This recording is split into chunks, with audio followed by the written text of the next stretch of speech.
हाँ जी, बिल्कुल वीज़ा मिल जाता है आपको, क्यों नहीं वीज़ा मिलेगा। Massey is bound to give you visa. इसके साथ साथ बहुत से स्टूडेंट्स हमसे क्वेश्चन करते हैं कि हम इस टेस्ट को कहाँ से प्रिपेयर कर सकते हैं, हमें डाटा कहाँ से मिल सकता है। अच्छा, इसके अंदर एक और इम्पॉर्टेंट पॉइंट है जो मैं मेंशन करना चाहता हूँ, वो होता है कट ऑफ मार्क का। यहाँ पे यूनिवर्सिटी ऑफ मेसीना का जो लास्ट कट ऑफ था वो 36.9 था। वो एक ही यूनिवर्सिटी को टारगेट कर सकते हैं और उसके अंदर ही आपने अपना एग्ज़ाम देना होगा। इस वीडियो में थोड़ा बहुत हमने उसका एक पार्ट ऐड करने की कोशिश की है, तो वीडियो आप अगर आपने यहाँ तक देख ली तो आपका वो क्वेश्चन सॉल्व हो चुका होगा। हेलो एंड अस्सलाम वालेकुम viewers, this is your host Mohammad Ashraf Khan और मेरे साथ मौजूद हैं Alia Siptan from university page visa consultant. आज हम बात करने वाले हैं एमबीबीएस के ऊपर, क्योंकि बड़ा हॉट टॉपिक है, आजकल ट्रेंडिंग है। ऑफ कोर्स स्टूडेंट्स का अब जो प्रोसेस है वो आईमेट की तरफ जा रहा है, टेस्ट के ऊपर जा रहा है। मोर ओवर वीज़ा का प्रोसेस भी आप साइमल्टेनियसली चल रहा है और स्कॉलरशिप का प्रोसेस भी चल रहा है। तो आज हम बात करेंगे आईमेट के ऊपर, स्पेसिफिकली उसके अपडेट्स के ऊपर। एमबीबीएस से रिलेटेड कुछ टिप्स आपको देंगे कि किस तरह आप वहाँ पे एडमिशन ग्रैब कर सकते हैं, और बहुत सारे क्वेश्चंस हैं आपके, उनको भी कवर करने की कोशिश करेंगे। तो आपसे रिक्वेस्ट है वीडियो को कंप्लीट देखिएगा ताकि कोई इंपॉर्टेंट पॉइंट आपका मिस ना हो सके। और अगर आपने चैनल अब तक सब्सक्राइब नहीं किया तो क्या कर रहे हैं, चैनल सब्सक्राइब कर लें। तो व्यूअर्स, वीडियो स्टार्ट करने से पहले हम सर से पूछते हैं कि हमें इटली ही क्यों चूज़ करना चाहिए, क्योंकि और भी बहुत सी कंट्रीज हैं जो हम चूज़ कर सकते हैं। अच्छा मिस, तो बिल्कुल इस क्वेश्चन का आंसर बड़ा मज़े का है, बहुत इंटरेस्टिंग है। बहुत सारे स्टूडेंट्स हमसे पूछते भी हैं कि हमें इटली क्यों चूज़ करना चाहिए, हमारे पास यूरोप में और भी काफ़ी ज़्यादा ऑप्शंस होती हैं। बट इटली चूज़ करने के बहुत सारे बेनिफिट्स हैं जो कि हम बार बार अपनी वीडियोस में डिस्कस करते रहते हैं। तो थोड़ा सा मैं दोबारा रिकॉल कर देता हूँ। सबसे पहली बात ये कि ये पीएमडीसी की ए लिस्टेड यूनिवर्सिटीज़ इसमें आती हैं और 40+ यूनिवर्सिटीज़ यहाँ पर अवेलेबल हैं, जिनमें से अप्रॉक्सीमेटली 13 ऐसी यूनिवर्सिटीज़ हैं जिनको हम टारगेट कर सकते हैं। इसके अलावा जो पॉइंट है वो ये कि इंग्लिश टॉट, बिल्कुल आपकी जो स्टडीज़ है वो कम्प्लीटली इंग्लिश में आपको पढ़ाई जाती हैं, ये एक बड़ा प्लस पॉइंट है। इसके साथ साथ जो स्कॉलरशिप का पॉइंट है वो तो सबसे ज़्यादा इंपॉर्टेंट है, क्योंकि बहुत सारी यूनिवर्सिटीज़ में, इनफैक्ट बहुत सारी कंट्रीज़ में एमबीबीएस में स्कॉलरशिप लेना बहुत मुश्किल होता है और मिलती भी नहीं है, रिक्वायरमेंट्स भी काफ़ी ज़्यादा होती है। तो बट अगर इटली की बात करें तो इनमें से यहाँ पर आपको फुली फंडेड स्कॉलरशिप मिलती है, जो कि रीजनल स्कॉलरशिप होती है। मेरिट बेस्ड स्कॉलरशिप को भी आप टारगेट कर सकते हैं, आप नीड बेस्ड स्कॉलरशिप में भी जा सकते हैं, और जो रिक्वायरमेंट है वो भी बहुत मिनिमल सी होती है। 55-60% मार्क्स पर आपको जो है ना एडमिशन मिल जाता है। मेनली इनका एक टेस्ट होता है आईमेट का, उस पर फोकस्ड होता है आपका एडमिशन, और उसी के बेस पर आपको एडमिशन मिलता है। तो ये कुछ ऐसे बेनिफिट्स हैं। प्लस क्योंकि एक शेंजन जोन में एक कंट्री आता है, तो बिल्कुल शेंजन जोन के आपको बेनिफिट मिलते हैं, आप मल्टीपल कंट्रीज ट्रैवल कर सकते हैं, बेनिफिट ये भी है। प्लस यहाँ जो स्टडीज़ है स्पेसिफिकली वो आपको प्रैक्टिकल कराई जा रही होती है, यानी प्रैक्टिकल जो उसका ओवरकम है उस पर ज़्यादा बहुत ज़्यादा फोकस किया जाता है। तो ये आई थिंक एक बड़ा इंपॉर्टेंट फैक्टर होता है आपकी स्टडीज़ के अंदर, स्पेसिफिकली अगर आप एमबीबीएस कर रहे हैं तो, क्योंकि उसके अंदर आप प्रैक्टिकली जितना करेंगे, जितना प्रैक्टिस करेंगे, जितनी ज़्यादा आप ट्रेनिंग्स करेंगे, वर्कशॉप्स करेंगे, तो उससे आपको काफ़ी बेनिफिट होने वाला है। लास्टली आई वुड से कि यहाँ पर वर्ल्ड रैंकिंग यूनिवर्सिटीज़ हैं, वर्ल्ड की ओल्डेस्ट यूनिवर्सिटीज़ हैं, क्योंकि इटली इटसेल्फ बहुत एक one of the oldest Nations में से एक आता है। तो यहाँ की जो यूनिवर्सिटीज़ हैं वो भी बहुत पुरानी हैं, उनकी एक्रेडिटेशन भी ज़्यादा है, उनकी वैल्यू भी ज़्यादा है, आपकी डिग्री की वैल्यू बहुत ज़्यादा है। आप डिग्री कंप्लीट करने के बाद यूरोप में एज ए डॉक्टर रजिस्टर कर सकते हैं, नहीं रहना चाहते आप वापस आ सकते हैं, एनएलई का एग्ज़ाम दे के पाकिस्तान में अपने आप का एज ए डॉक्टर रजिस्टर करवा सकते हैं। तो ये कुछ ऐसी चीज़ें हैं जो आई थिंक बहुत इंपॉर्टेंट और बहुत ज़्यादा अट्रैक्टिव है स्टूडेंट्स के लिए। इसके अलावा मिस आप ये तो कुछ पॉइंट्स थे जो बेनिफिट्स हम डिस्कस करते होते हैं, बट जिस तरह के मैंने आईमेट की बात की, तो आईमेट के बारे में थोड़ा सा स्टूडेंट्स को गाइड कीजिए कि आईमेट क्या चीज़ है, किस तरह का एग्ज़ाम होता है, स्टूडेंट्स ने उसके लिए प्रिपेयर कहाँ से करना है, रजिस्टर कहाँ पे करना है, थोड़ा सा इसके बारे में काइंडली गाइड कीजिएगा। जी सर, तो हम अपने स्टूडेंट्स को बताते चलें कि IMAT test international medical admission test है, जो कि इटली की किसी भी यूनिवर्सिटी में एमबीबीएस में एडमिशन लेने के लिए कंपलसरी होता है। ये टेस्ट अगर आप किसी भी इटली की यूनिवर्सिटी में ले लेते हैं तो आपको ये टेस्ट कंपलसरी देना होता है। इस टेस्ट के बगैर आपको एमबीबीएस में एडमिशन नहीं दिया जाता। ये टेस्ट टोटली एमसीक्यूज बेस्ड है। इसमें आपके जो टोटल मार्क्स हैं वो 90 होते हैं और आपको 100 मिनट्स का टाइम दिया जाता है। और टोटल क्वेश्चन की बात करें तो टोटल क्वेश्चन आपके यहाँ पे 60 होते हैं। इसके अलावा अगर हम एग्जाम पैटर्न की बात करें तो यहाँ पे आपका सबसे पहले जो पार्ट आता है वो आपका लॉजिकल रीजनिंग का आ जाता है, जनरल नॉलेज का आ जाता है और रीडिंग स्किल्स का आ जाता है। और जो सेकंड पार्ट है वो आपका बायोलॉजी का आता है, जो कि मेजर पार्ट होता है। और अगर हम थर्ड पार्ट देखें तो वो आपका फिजिक्स और मैथ्स का होता है। और अगर हम फोर्थ पार्ट को देखें तो आपका केमिस्ट्री का होता है। इसके अलावा जो इस टेस्ट की वन टाइम फी है वो 160 यूरोज टू 165 यूरोज तक रेंज करती है।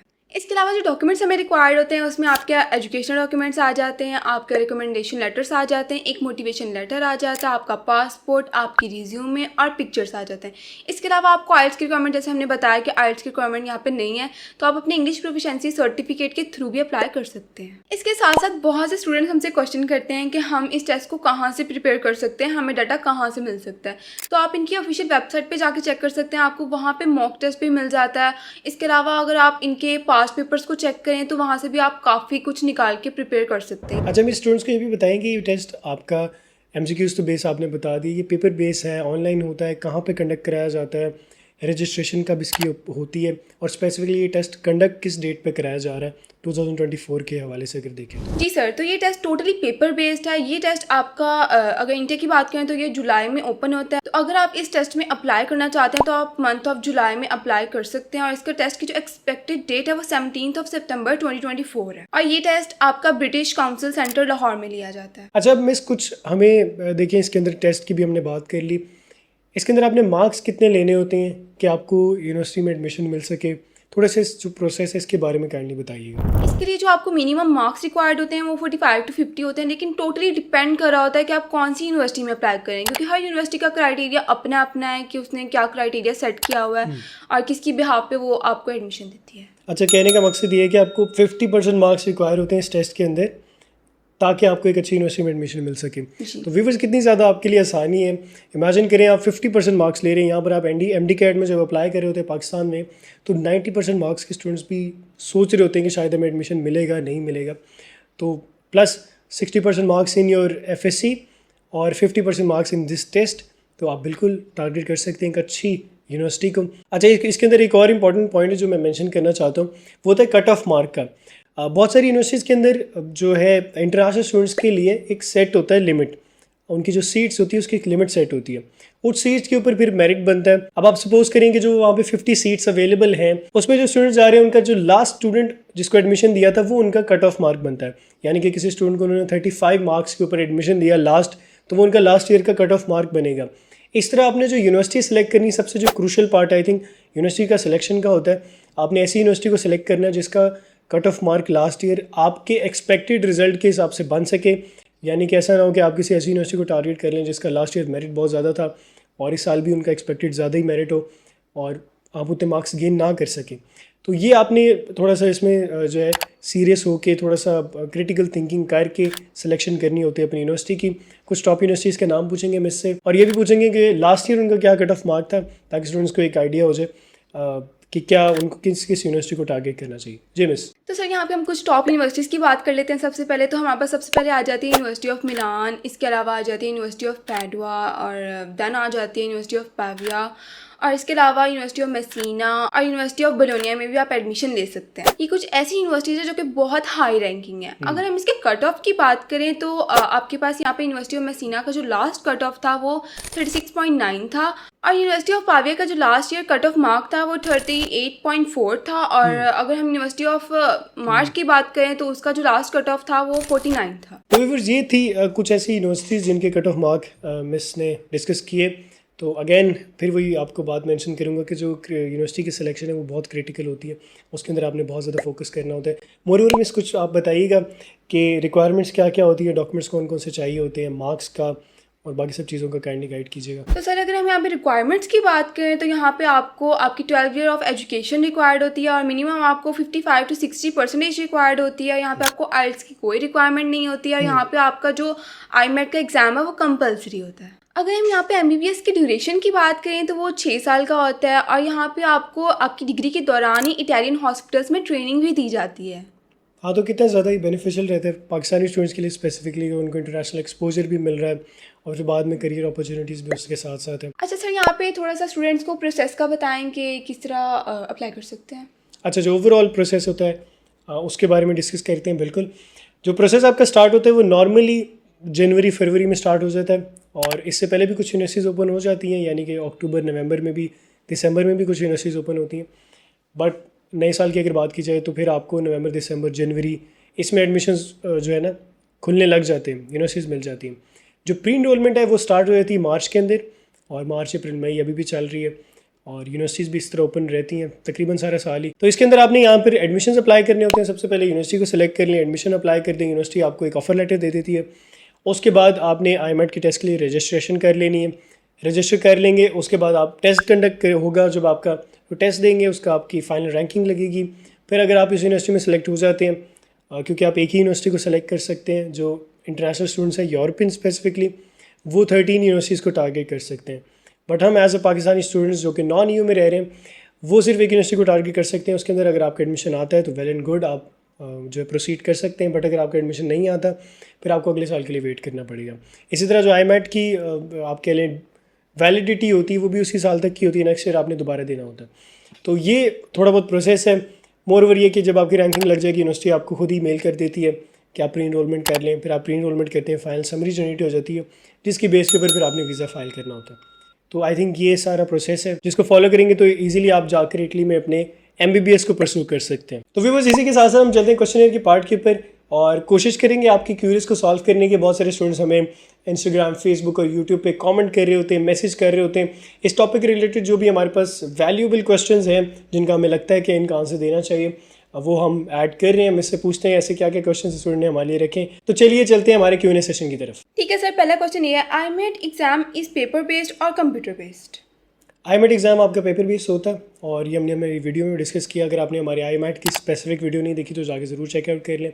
बहुत सारी क्यूरीज आपकी वहाँ से भी सॉल्व हो जाएंगी। इस वीडियो में थोड़ा बहुत हमने उसका एक पार्ट ऐड करने की कोशिश की है, तो वीडियो आप अगर आपने यहाँ तक देख ली तो आपका वो क्वेश्चन सॉल्व हो चुका होगा। तो सर नेक्स्ट क्वेश्चन है, हम IMAT के लिए एक यूनिवर्सिटी में अप्लाई कर सकते हैं या हम मल्टीपल यूनिवर्सिटीज़ में अप्लाई कर सकते हैं? जी हाँ, बिल्कुल। मैंने मेंशन जिस तरह किया कि आप as a international student, specifically as a Pakistani student जो कि नॉन EU में रह रहे हैं, वो एक ही यूनिवर्सिटी को टारगेट कर सकते हैं और उसके अंदर ही आपने अपना एग्ज़ाम देना होता है। तो सर इसी के साथ हमारा नेक्स्ट क्वेश्चन है, इटली में एडमिशन की लास्ट डेट कब तक है और 2024 में IMAT का टेस्ट कब तक कंडक्ट किया जाएगा?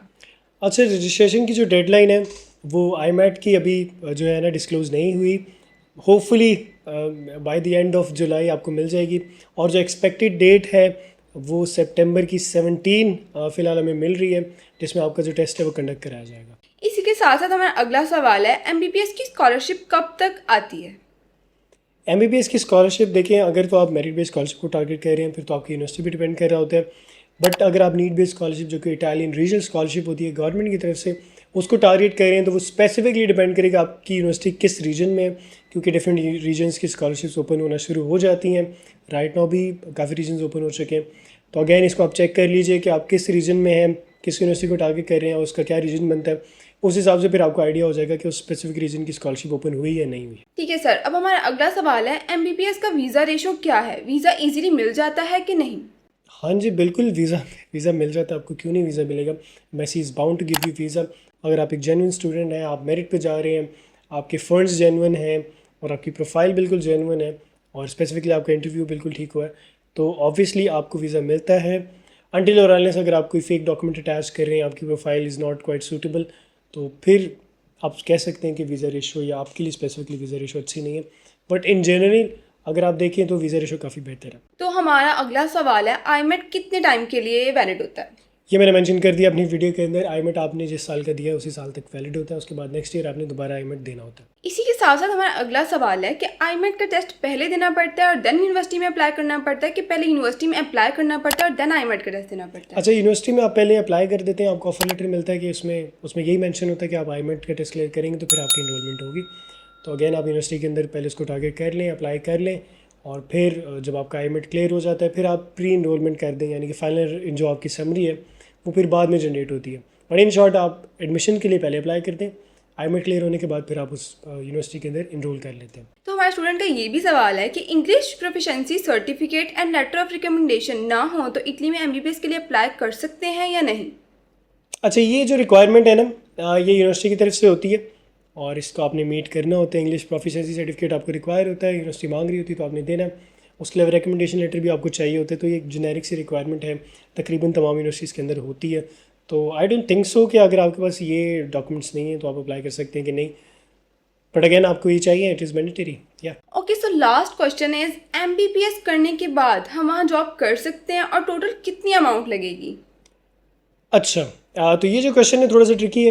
MBBS के दौरान भी आप जॉब कर सकते हैं। आपको जो स्टूडेंट वीज़ा होता है, जो परमिट होता है, वो आपको अलाउ करता है कि आप 20 आवर्स पे वीक काम कर सकते हैं।